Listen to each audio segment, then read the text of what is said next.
Hello friends, biology मॅग्निफाईडमध्ये तुमचं पुन्हा एकदा खूप खूप स्वागत आहे. गेले काही दिवस काही महिने मला व्हिडिओज अपलोड करता आले नाही कारण माझं एक्झामचं शेड्यूल आलं होतं. आता ते पण थोडंसं व्यवस्थित झालेलं आहे. सो पुन्हा एकदा मी व्हिडिओला सुरुवात करते आणि आता पहिल्यासारखा गॅप पडणार नाही. रेग्युलर तुम्हाला सगळेच्या सगळे व्हिडिओज अपलोड होतील. पॉईंट वाईज त्याचा मग थेरी पॉईंट असेल, त्याच्यानंतर नीट ओरिएंटेड, सीईटी ओरिएंटेड सगळे पॉईंट्स थेरीचे कव्हर केले जातील आणि त्या प्रत्येक पॉईंट वरती एमसीक्यूज तुम्हाला प्रोव्हाइड केले जातील. मी स्वतः इथं सगळे एमसीक्यू सॉल्व्ह करून घेणार आहे, प्लस त्याची पीडीएफ प्रत्येक थेरी लेक्चर आणि एमसीक्यू याची सगळ्याची पीडीएफ तुम्हाला मिळणार आहे. त्याच्यासाठी मी व्हॉट्सअप ग्रुप ओपन केलेला आहे. तुम्ही डिस्क्रिप्शन बॉक्समध्ये मी त्याची लिंक देईन, तुम्ही तो तिथे जाऊन जॉईन करा. अजून एक पॉईंट की लेक्चरचा फॉर्मॅट म्हणजे व्हिडिओचा format whiteboard plus digital असा असणार आहे. डिजिटल स्क्रीनवरती पण मी काही व्हिडिओज करणार आहे, काही व्हिडिओज मी व्हाईट बोर्डवरती करणार आहे. तुमचा प्रेफरन्स कशाला असेल, तुम्हाला नक्की काय वाटतं की व्हाईट बोर्डवर असावे की डिजिटल स्क्रीनवरती असावे, हे तुम्ही मला कमेंट सेक्शनमध्ये नक्की कळवा, जेणेकरून तुमचा सुद्धा व्ह्यू माझ्यापर्यंत पोहोचेल. आणि आता जुन्या सबस्क्रायबर्सला मला एक रिक्वेस्ट करायची आहे की तुम्ही प्लीज आपला चॅनल पुढं तुमच्या ज्युनियर्सला, आता जी नवीन बॅच येते त्यांच्याकडे तुम्ही जरूर शेअर करा.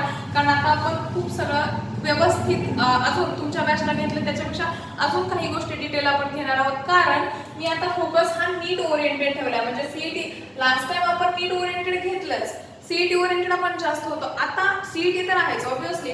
तुम्ही जेव्हा नीटचा अभ्यास करता त्यावेळी तुमचा सीईटीचा जो अभ्यास आहे तो 100% होतच असतो एमएसटी सीईटीचा.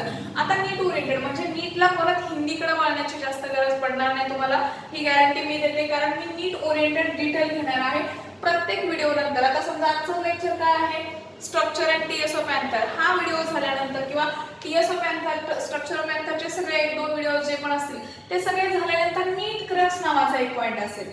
काय असेल, नीट क्रक्स. आणि जिथं जिथं टीचिंग करताना पण तो पॉईंट येतोय. मग ह्या नीट क्रक्स मध्ये काय असेल, प्युअरली नीट ओरिएंटेड. तिथं सीईटीला तेवढ्या डिटेल जायची गरज नाही.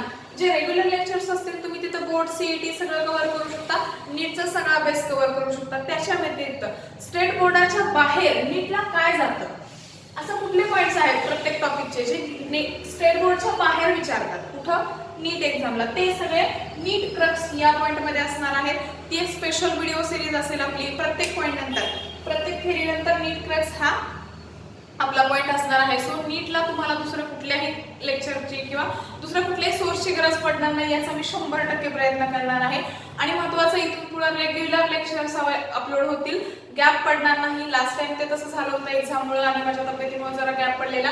आता लॉंग टर्म प्लॅन करून, व्यवस्थित प्लॅन करून आपण लेक्चर शूट करतोय किंवा लेक्चर घेतोय. सो आय होप तुम्ही नक्की शेअर करा तुमच्या ज्युनियर्सकडे, जास्तीत जास्त आपला चॅनल शेअर करा आणि व्हॉट्सअप ग्रुपला सुद्धा जॉईन करायला तुमच्या ज्युनियर्सला सांगा. आता आपण सुरू करूयात आपला lecture, TSM structure of anther. ठीक आहे. आता बघा बेसिकली मग अँथर म्हणजे काय आहे, तर आपल्याला बेसिक फ्लॉवरची डायग्राम माहिती आहे. बेसिक फ्लॉवरच्या डायग्राम मध्ये काय असतं, हा तुम्हाला असा अँथर दाखवलेला असतो. असं मल्टिपल असे अँथर्स असतात आपल्याकडे. ठीक आहे. मग हा बेसिकली काय, तुम्हाला नंतर इथं काय दिसतो, स्टाईल, स्टिग्मा आणि ओव्हरी असं स्ट्रक्चर दिसतं. इथून अशा पेटल्स दिसतात, इथून अशा सेपल्स दिसतात. हे तुमचं बेसिक फ्लॉवरचं स्ट्रक्चर आहे. याच्यामधला हा सेक्शन अँथर. अँथर म्हणजे काय आहे, मग मेल रिप्रोडक्टिव्ह व्हर्ल आहे. मेल रिप्रोडक्टिव्ह व्हर्ल किंवा आपण काय म्हणतो पार्ट आहे. मेल रिप्रोडक्टिव्ह पार्ट आहे, ज्याला आपण कलेक्टिव्हली ह्या फ्लॉवर मध्ये जेवढे पण काय असतील तुमचे अँथर्स असतील त्या सगळ्यांना आपण काय म्हणतो, अँड्रोशियम म्हणतो. आपल्याला माहिती आहे फिमेल रिप्रोडक्टिव्ह पार्टला आपण गायनोशियम म्हणतो, मेल रिप्रोडक्टिव्ह पार्टला आपण अँड्रोशियम म्हणतो. ठीक आहे. आणि त्याचा जर इंडिव्हिज्युअल मेंबर असेल, म्हणजे समजा आपल्याला फक्त एवढा एकच कन्सिडर करायचा असेल तर आपण त्याला काय म्हणतो, स्टॅमेन म्हणतो. ठीक आहे. मग याचं स्ट्रक्चर हे जर आपण बघितलं, याचं स्ट्रक्चर, तर हा काय तुमचा हा बायलोब अँथर आहे. मध्ये जे आहे हे मधलं ते स्टराईल कनेक्टिव्ह आहे आणि हे तुमचं आहे फिलामेंट.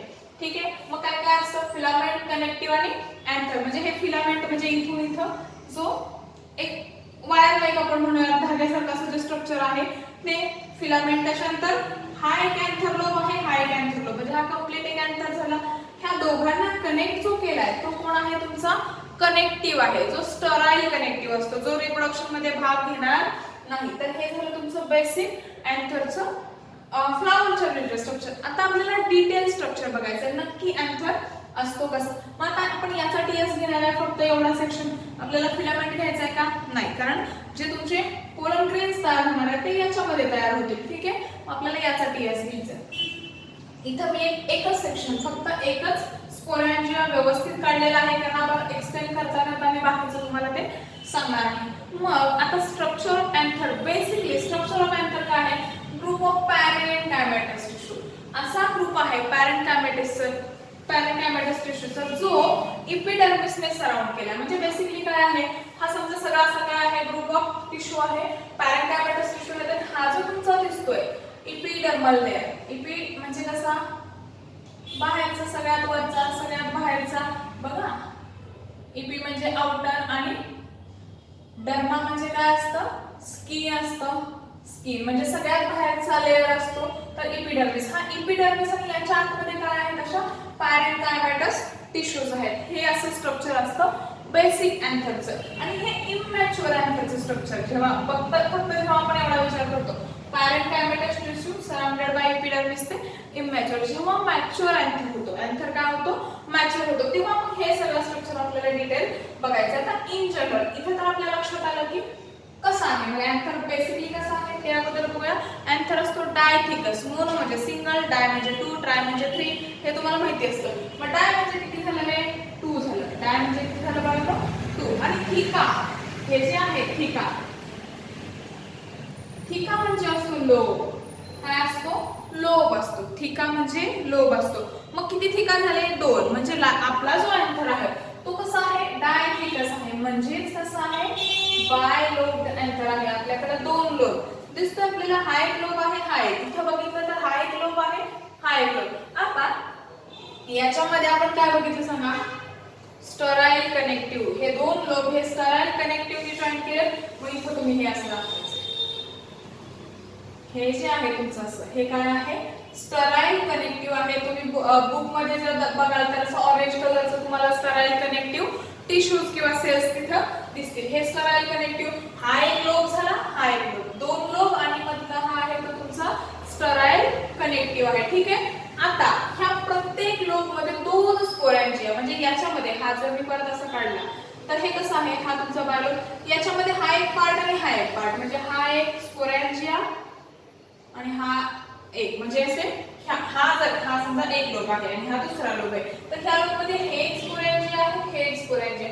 प्रत्येक लोब मध्ये 2 स्पोरॅन्जिया. असे लोब किती आहेत आपल्याकडे, 2 लोब आहेत. म्हणजे स्पोरॅन्जिया किती झाले, 4 झाले. स्पोरॅन्जिया म्हणजे सुरुवातीला आपण त्यांना काय म्हणतो, स्पोरॅन्जिया म्हणतो. काय म्हणतो, आणि नंतर जेव्हा आपण पोलन ग्रेन डेव्हलपमेंट बघतो त्यावेळी ह्या सॅक्सला पोलन सॅक्स म्हणतो. काय म्हणतो आपण यांना, पोलन सॅक. म्हणजे 1 2 3 4 असे पोलन सॅक.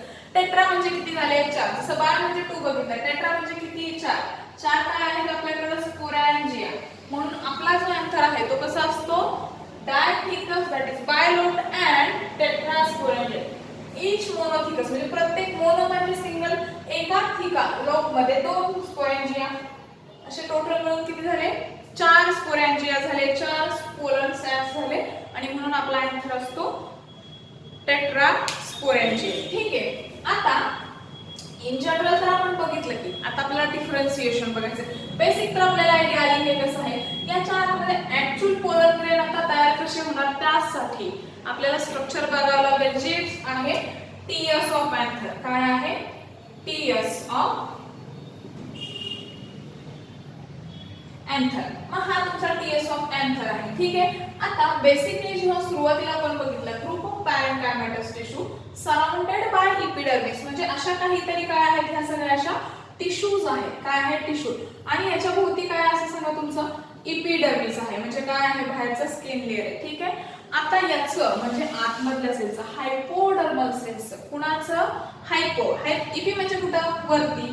हायपो म्हणजे कुठं, बिलो, खाली, आतमध्ये. मग ह्या एपिडर्मल लेयरच्या खाली म्हणजे आतल्या साईडला. ठीक आहे. आपण जर एक सेक्शन बघितलं तर ह्या ज्या सेल्स आहेत त्यांचं काय होतं, डिफरन्सिएशन होतं.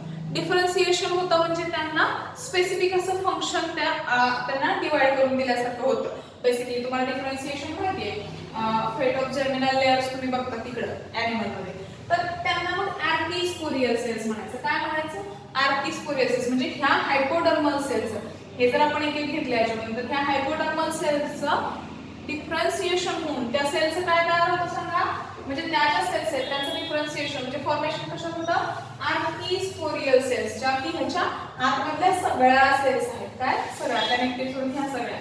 आता या आर्किस्पोरियल सेलचं होतं डिवायडेशन. काय होतं याचं? डिवायडेशन किंवा डिव्हिजन. आणि दोन सेल मध्ये म्हणजे तो जो ग्रुप आहे आर्किस्पोरियल सेलचा हा जो ग्रुप आहे त्यांच्या दोन ग्रुप मध्ये काय होतं? डिवायडेशन होतं. आता दोन ग्रुप कुठले आहेत? एक तर तुमचा आहे आउटर आणि दुसरा कोण आहे सांगा? इनर. मग आउटर, प्रायमरी, परायटल. आता परायटल लेअर कसं असतो सांगा? परायटल म्हणजे कुठं? बाहेरच्या साईडला. कुठं? असं बाहेरच्या साईडला. म्हणजे हा असं सगळं बाहेरच्या साईडला. हा हे जे दिसतं तुम्हाला हे सगळं बाहेरच्या साईडला काय असणार आहे?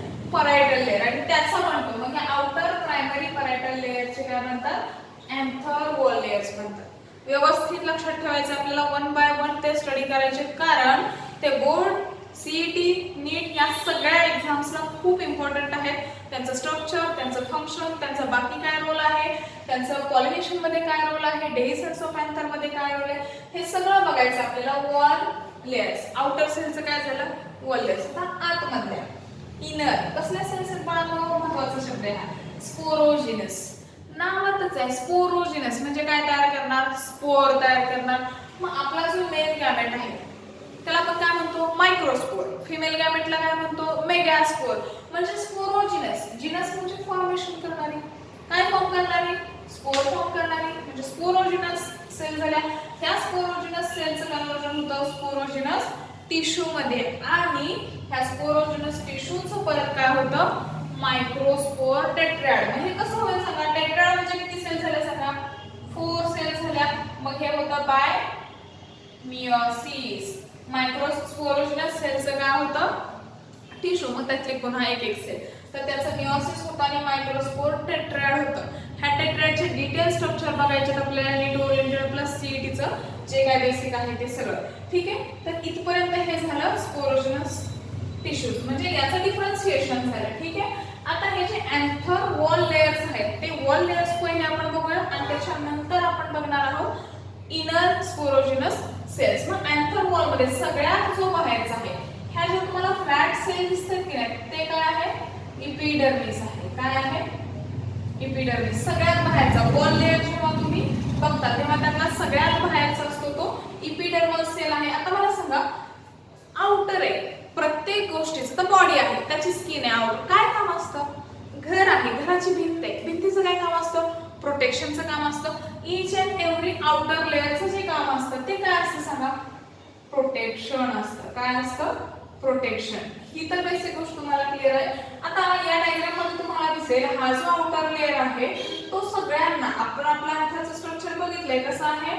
टेट्रास्पोरेंजिएट आहे. म्हणजे आपल्याकडे किती स्पोरेंजिया आहेत सांगा? 4 स्पोरेंजिया आहेत. तर ह्या 4 स्पोरेंजियाला काय आहे? हा कॉमन लेयर आहे. म्हणजे हा एकच कॉमन लेयर ह्या 4 स्पोरेंजियाला वेगळा वेगळा. तर हा जो ब्लॅक लेयर दिसतोय की नाही मला, तो कसा दिसतोय? याचा वेगळा. आपण इथला काढताना तो कसा काढणार आहोत? पुन्हा वेगळा काढणार आहोत. म्हणजे हा याला कॉमन झाला का? नाही. पण तुमचा हा जो लेयर आहे कुठला? तुमचा सगळ्यात बाहेरचा इपिडर्मल लेयर म्हणजे इपिडर्मिस. तो 4च्या 4 स्पोरेंजियाला कसा आहे? कॉमन आहे. ठीक आहे. प्रोटेक्शनचं काम करतो, आउटर मोस्ट आहे आणि तो कसा आहे? Common layer. कसा आहे? Common layer. ठीक आहे. इथपर्यंत क्लिअर? त्याच्या आतमधला ह्या ज्या तुम्हाला दिसत हा आणि ह्याचं स्ट्रक्चर कसं आहे? फ्लॅटन. फ्लॅट दिसतात तर तुम्हाला कशा राऊंड वगैरे दिसतात? नाही, राऊंड दिसणार नाही. त्या तुम्हाला अशा फ्लॅट झालेल्या दिसतील. इपिडर्मल लेयर हा फ्लॅटन. आणि अजून एक महत्त्वाचं, अजून एक लेयर दिसतोय तुम्हाला, असं दुसरं काय दिसतं का? नाही, सिंगल लेयर आहे. म्हणजे तुम्हाला याच्यातून काय काय कळालं? Flatten, outermost single layer, common to all sporangia आणि फंक्शन काय आहे तुमचं? प्रोटेक्शन. इथपर्यंत झाला तुमचा इपिडर्मिस. आता याच्या आतमधला हा जो तुम्हाला दिसतोय की नाही ब्लू कलरचा, तो आहे एंडोथेसियम. काय आहे? एंडो. थोडासा आतमध्ये गेलो आपण. इपिडर्मिसच्या थोडंसं आतमध्ये. इपिडर्मिस बाहेर, त्याच्या आतमध्ये एंडोथेसियम. आता या एंडोथेसियम ह्याचं काय कसं दिसतं तुम्हाला? अरेंजमेंट कशी दिसते? ही तर मॅटर होती की ही कशी आहे? रॅडियल आहे. आता मी हा जरासं पुसते. हे एंडोथेसियमचा आपण बघतोय. अरेंजमेंट कशी आहे सांगा? रॅडियल. कशी आहे ही? रॅडियल. कारण रेडियस आहे ना, असे रेडियस असणार आहे तर त्याच्या अलॉंग दी रेडियस, त्या सर्कलच्या अलॉंग दी रेडियस असल्यामुळे हे तर फ्लॅट आहे. पण हे कसं आहे त्याला 90 डिग्री मध्ये. ठीक आहे, तर हे रेडियल आहे. अरेंजमेंट लक्षात आली. आता याची अजून एक सगळ्यात महत्त्वाची प्रॉपर्टी. ओके, त्याच्या अगोदर आपण अजून एक पॉईंट बघूया. हा सुद्धा काय असतो असा कॉमन. आता मी काढत नाही इकडे ह्याच्यामध्ये. हा सुद्धा कसा इथून तुम्हाला इंडिकेट होईल की हे इकडे काय झालंय कॉमन. याच्यासारखा फक्त याला सेपरेट आहे का नाही. मग हा सगळा पॉईंट मी काढलेला नाहीये. बट हा सगळा ब्लू लेअर कसा असणार आहे तुमचा? एंडोथेसियमचा असणार आहे. तो सुद्धा कसा आहे बाळांनो? कॉमन आहे. सगळ्या स्पोरेंजियमला कॉमन आहे. ठीक आहे, आता याची स्पेशल प्रॉपर्टी आहे, स्पेशल फीचर आहे त्याचं. फायब्रस थिकनिंग आहे. ह्याच्यामध्ये काय असतं बाळांनो? Fibrous thickening. कुणाचं असतं? कॅलोज. जसं आपल्याकडे सेल्युलोज असतं, पेक्टिन असतं, कार्बोहायड्रेट, तसं कॅलोज नावाचं पण एक कंपाऊंड असतं. या कॅलोजचा फायब्रस थिकनिंग म्हणजे याच्यामध्ये ना आपण असं कडे येतात एक लाईन काढते मी, असं फायब्रस थिकनिंग असतं. काय असतं याच्यामध्ये? असं फायब्रस थिकनिंग असतं, ज्याच्यामुळं काय होतं? डेहिसन्स ऑफ अँथर. आता अँथरचं डेहिसन्स म्हणजे काय? याच्यामध्ये जे मायक्रोस्पोरेंजिया तुमचे डेव्हलप होणार आहेत नंतर ते डेहिसन्ट होतात, म्हणजे इथून बाहेर पडतात. असे काय होतात? इथून हे लेयर असे होतात आणि इथून काय होतात? असे पोलन ग्रेन्स म्हणजे मायक्रोस्पोर्स हे इथून तुमचे बाहेर पडतात. त्याला म्हटलं जातं डेहिसन्स ऑफ अँथर. डेहिसन्स ऑफ अँथर कुणामुळे होतो? एंडोथेसियममुळे होतो. कुणामुळे होतो? एंडोथेसियममुळे होतो डेहिसन्स ऑफ अँथर. आणि ते का? तर त्याच्यामध्ये कॅलोज लेयर असतो. काय असतो? कॅलोज लेयर असतो. त्याचं हायग्रोस्कोपिक नेचर आहे, म्हणजे वॉटर तो ऍब्झॉर्ब म्हणण्यापेक्षा ऍब्झॉर्ब करतो, वॉटरला अट्रॅक्ट करतो आणि तो फुगल्यानंतर हा काय होतो? बस्ट होतो इकडून आणि इकडून. मग हा जो पॉइंट आहे हा एवढा, याला पॉइंट ऑफ डेहिसन्स म्हणतात. काय म्हणतात? पॉइंट ऑफ डेहिसन्स म्हणतात. का? याच्यामधून इकडं आणि इकडं याच्यामधून तुमचं काय होणार आहे? अँथर डेहिसन्ट होणार आहे, म्हणजे त्याच्यामधून पोलन ग्रेन्स बाहेर पडणार आहेत. आता इथंच का? त्याचं एक कारण. इकडून सगळीकडून तुमचं काय असणार आहे? फायब्रस लेयर असणार आहे, फायब्रस थिकनिंग असणार आहे. पण हा जो एवढा लेयर आहे की नाही, याच्यामध्ये फायब्रस थिकनिंग तयार होत नाही. म्हणून इथून, कारण फायब्रस थिकनिंग म्हणजे फायब्रस आला म्हणजे त्याला हार्ड आलं, इथून बाहेर पडेल का? नाही. हे कुठूनच बाहेर पडणार नाही. फक्त काय असतं? इथं ह्या एवढ्याच रिजन मध्ये काय नसतो? हा तुमचा फायब्रस थिकनिंगचा लेयर नसतो. म्हणून यांना पॉइंट ऑफ डेहिसन्स किंवा लाईन ऑफ डेहिसन्स म्हणतात, जिथून अँथर डेहिसन्ट होणार आहे. ठीक आहे, इथपर्यंत स्ट्रक्चर काय बघितलं आपण? एपिडर्मिस आणि एंडोथेसियम. त्याच्या आतमध्ये आता बघायचे मिडल लेयर्स. ठीक आहे, हे पुसून घेऊन मी तुम्हाला ते एक्सप्लेन करते. ओके, आता आपण काय काय बघितलं? एपिडर्मिस बघितलं, एंडोथेसियम बघितलं, पॉइंट ऑफ डेहिसन्स किंवा लाईन ऑफ डेहिसन्स बघितलं. आता आपल्याला जे बघायचे आहेत ते मिडल लेयर्स. काय बघायचे आहेत? Middle layers. आपण काय बघतोय रे बाळांनो? इथं जे आहेत वॉल लेयर्स. काय बघतो आपण? Wall layers. ऍक्च्युली त्याच्यामध्ये मग काय बघितलं? एपिडर्मिस बघितला, एंडोथेसियम बघितला आणि आता हे जे ब्लॅक वर दाखवले की नाही मिडल लेयर्स. आता हे किती असतात? 1 2 किती असतात? 3 असतात. 1 2 3 लेयर्स असतात. पॅरेन्कायमॅटस टिश्यूचे आहेत हे. आता ह्यांचं काय असं खूप स्पेशल सुरुवातीला फंक्शन नाहीये. हे नंतर काय होतात? डीजनरेट होतात. डीजनरेट किंवा काय म्हणतो आपण त्याला? डिसइंटिग्रेट होतात. काय होतात? जेव्हा अँथर मॅच्युअर होतो, अँथर मॅच्युरिटीच्या वेळी हे जे वॉल लेयर्स आहेत ते काय होतात? डीजनरेट होतात, डिसइंटिग्रेट होतात. अजून तुम्हाला डायग्रामवरून एक लक्षात आलं असेल, मगाचे जे 2 लेयर होते ते कॉमन होते, पण इथं हे जे मिडल लेयर्स असणार आहेत ते प्रत्येक पोलर सॅकचे किंवा स्पोरेंजियाचे कसे असणार आहेत? डिफरंट, म्हणजे लेयर कसे असणार आहेत? सेपरेट असणार आहेत. हे असे काय असतील तुमचे?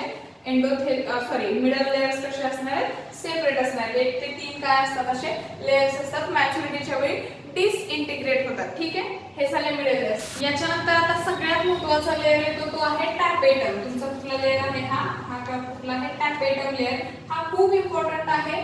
एक्झामला याच्यावरती खूप प्रश्न आले. सीईटीला 10 ते 15 वेळा प्रश्न आला वेगवेगळ्या फॉर्मॅट मध्ये. नीटला सुद्धा त्याच्यावरती डिटेल क्वेश्चन आलेला आहे. मी अगोदरच लिहून घेतले, कारण नाहीतर व्हिडिओ खूप लेंदी होईल. व्यवस्थित आता आपण टॅपेटम एक्सप्लेन करूया. त्याच्यानंतर मायक्रोस्पोरेंजिया मग टीएस ऑफ अँथर तुमचा होतोय. ठीक आहे, तर अशीच क्वालिटी लेक्चर्स तुम्हाला बघायचे असतील तर आपल्या चॅनलला लाईक करा, शेअर करा, सबस्क्राईब करा, त्याचबरोबर बेल आयकॉन सुद्धा प्रेस करा, म्हणजे नवीन व्हिडिओचा अपडेट तुम्हाला नक्की कळेल. ओके, टॅपेटम बघूयात आता आपण. पॉलीफ्लोइड न्यूक्लियस, तर हा ना स्पेशल लेअर आहे, हा खूप इम्पॉर्टंट लेअर आहे आणि हा थोडासा डिफरंट पण आहे. कसा डिफरंट आहे? पॉलीफ्लोइड न्यूक्लियस, न्यूक्लियस कसं असतं? Haploid, diploid. ठीक आहे, मग मायक्रोस्पोर असेल, गॅमेट असेल तर हॅप्लॉइड असतो, इन जनरल बाकीच्या सेल्स असतील तर डिप्लॉइड असतो. इथं मात्र न्यूक्लियस असतो पॉलीफ्लोइड, म्हणजे त्याच्यामध्ये क्रोमोझोमचे सेट किती असतात? 2 पेक्षा जास्त असतात. युजुअली ट्रिप्लॉइड असतो. किती असतो? 3n. n for ploidy level असते, होल सेट हॅप्लॉइड असतो. 3n म्हणजे ट्रिप्लॉइड, म्हणजे क्रोमोझोमचे 3 सेट असतील. किंवा तो न्यूक्लियस असतो मल्टी न्यूक्लिएटेड, म्हणजे सेल एकच. ही सेल काय आहे? एकच, पण त्याच्यामध्ये न्यूक्लियस मात्र किती असतील? जास्त. असं का होतं? तर असं होतं एंडोमायटोसिसमुळे. एंडोमायटोसिस किंवा त्याला आपण काय म्हणतो फक्त कॅरिओकायनेसिस, म्हणजे सेल डिव्हिजन तुम्ही शिकलाय त्याच्यामध्ये कॅरिओकायनेसिस, सायटोकायनेसिस. कॅरिओकायनेसिस म्हणजे फक्त न्यूक्लियसचं डिव्हिजन, सायटोकायनेसिस सायटोप्लाझमचं. इथं ते होत नाही, फक्त न्यूक्लियसचं डिव्हिजन होतं आणि त्यामुळे एकापेक्षा जास्त न्यूक्लियस तयार तिथं होतं. याचं मेन फंक्शन आहे न्यूट्रिशन प्रोव्हाइड करणं. कुणाला न्यूट्रिशन प्रोव्हाइड करणं? याच्या आतमध्ये जे मायक्रोस्पोर म्हणजे पोलन ग्रेन डेव्हलप होणार आहे त्याला न्यूट्रिशन प्रोव्हाइड करणं हे त्याचं मेन फंक्शन आहे. त्याच्या व्यतिरिक्त पण काही फंक्शन्स आहेत ते आपण टाइप वाईज बघूया. तर हा टॅपेटम जो आहे तो 2 टाइप्स असतो. ह्याचे जे लेयर्स असतात ते 2 टाइपचे. एक असतो अमिबॉइड किंवा पेरिप्लाझ्मोडियम असतो आणि दुसरा असतो सिक्रेटरी किंवा ग्लॅन्ड्युलर किंवा परायटल. याला 3 नाव आहेत. ठीक आहे, आता याचं काय काम आहे? एक्झाईम तयार करणं. आता पोलन ग्रेनचं स्ट्रक्चर पुढे जाऊन आपण बघणार आहे. इंटायर आणि एक्झाईम म्हणजे आउटर लेयर असतो तो तयार करण्यामध्ये हा तुमचा अमिबॉइड टॅपेटम हा काय करतो? हेल्प करत असतो, त्याच्यामध्ये तो रोल प्ले करतो. सगळ्यात महत्त्वाचा जो मोर कॉमन असतो, ठीक आहे, तो आहे सिक्रेटरी किंवा ग्लॅन्ड्युलर. याचं फंक्शन अतिशय महत्त्वाचं आहे, व्यवस्थित करायचं. नीट क्रक्स मध्ये मी तुम्हाला ते अजून डिटेल सांगणार आहे. तर हा काय काय तयार करतो? मग एन्झाईम कॅलेज. कॅलेज नावाचा एन्झाईम तयार करतो. मगाशी आपण बघितलं होतं तर कॅलोज लेअर हा ब्रेकडाऊन केला पाहिजे. हा लेअर पुन्हा मायक्रोस्कोपच्या बाजूने पण असतो, तो ब्रेकडाऊन केला तर तो पोलन ग्रेन बाहेर येणार आहे. ठीक आहे, त्याच्यामुळे कॅलेज एन्झाईम महत्त्वाचा आहे. तर हा कॅलेज एन्झाईम टॅपेटम तयार करणार आहे. IAA indole acetic acid, indole 3 acetic acid हे एन्झाईम हे हार्मोन आहे, हे तयार करण्याचं काम पण टॅपेटम करतो. आता मला तुम्ही सांगायचं की IAA म्हणजे इंडोल 3 एसिटिक ऍसिड हे हार्मोन काय काम करतं, त्याचा रोल मात्र तुम्ही मला कमेंट सेक्शन मध्ये सांगा. त्याच्यानंतर न्यूट्रिएंट सिक्रेशन करण्याचं काम ऑब्वियसली मेन काम न्यूट्रिशनच आहे. त्याच्या व्यतिरिक्त पोलन किट. तुम्ही जास्वंदीचं फूल कधी बघितलंय? हाताला आपण जर हातात घेतलं त्याच्या अँथरवर त्याचं पिवळं पिवळं पावडरी स्ट्रक्चर लागतं, तो पोलन किट असतो. त्याच्याबद्दल डिटेल मी क्रक्स मध्ये घेणार आहे कारण तो थोडासा डीप एक्सप्लेन करण्याचा पॉईंट आहे. तर हे सगळं झालं टॅपेटम मध्ये. ठीक आहे, आता लास्ट पॉईंट आपण आपल्या टीएसओ पॅन्थर मधला घेणार आहे, तो स्पोरेंजिया. हा एक्सपोरेंजिया 1 2 3 4. सुरुवातीलाच आपण बघितलं होतं टेट्रास्पोरेंजिएट आहे आपला अँथर, हा टेट्रास्पोरेंजिएट आहे. आता स्पोरेंजियाचं काय काम? तर हा प्रोटोस्पोरेंजिया, याच्या आतमध्ये मायक्रोस्पोर्स. मायक्रोस्पोर्स म्हणजे काय? तर मायक्रोस्पोर्स म्हणजे तुमचे पोलन ग्रेन्स जे याच्यामध्ये डेव्हलप होत असतात. तर हे सगळं इपिडर्मिस टू स्पोरेंजिया हे सगळं टीएस ऑफ एंथर आणि स्ट्रक्चर ऑफ एंथर हे लेक्चर आज आपलं कव्हर झालेलं आहे. आय होप तुम्हाला हे आजचं लेक्चर व्यवस्थित समजलं असेल. एकदम थोडा जरी डाऊट असेल तरी मला कमेंट सेक्शन मध्ये नक्की कळवा, मी तो नक्की सॉल्व्ह करेन तुमचा. त्याचबरोबर या लेक्चरची पीडीएफ आपल्या व्हॉट्सअप ग्रुपवरती अवेलेबल करून देणार आहे मी. खाली डिस्क्रिप्शन बॉक्स मध्ये त्या व्हॉट्सअप ग्रुपची लिंक सुद्धा असेल, तुम्ही तो ग्रुप जॉईन करा. तिथे तुम्हाला सगळे पीडीएफ प्लस तुमच्या पर्सनल डाऊटचं जे काही सोल्युशन असेल ते सुद्धा तिथं भेटणार आहे. त्याच्याच बरोबर आपल्या चॅनलला सबस्क्राईब करा. आता याच्यानंतर या व्हिडिओ हे जे लेक्चर आहे structure and TS of anther याच्यावरचे सगळे एमसीक्यू प्रिव्हियस जे जुने एमसीक्यूज आहेत ते सगळे प्लस काही इम्पॉर्टंट आहेत मी काय काढलेले, हे सगळे एमसीक्यू मी तुम्हाला सोडवून घेणार आहे नेक्स्ट लेक्चर मध्ये. सो चॅनलला सबस्क्राईब करा, त्याचबरोबर बेल आयकॉन प्रेस करा जेणेकरून नेक्स्ट व्हिडिओचे नोटिफिकेशन तुम्हाला सगळ्यात पहिल्यांदा मिळेल. थँक्यू.